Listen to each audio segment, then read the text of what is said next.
Hello again guys. In today's tutorial I'm gonna show you how to set your TikTok account on private mode. When you enable this option, no one can see your posts, followers, and following.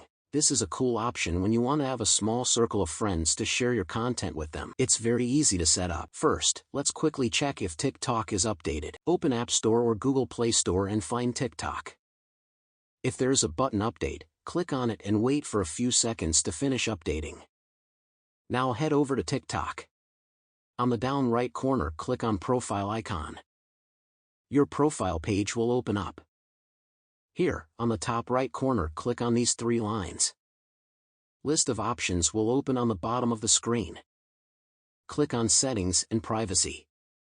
Now you can see various options. Find option Privacy. Click on it. Here you can see the first option called Private Account. Toggle this on. Now your account is private.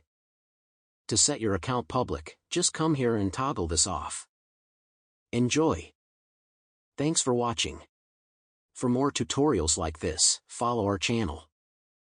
See you in the next video.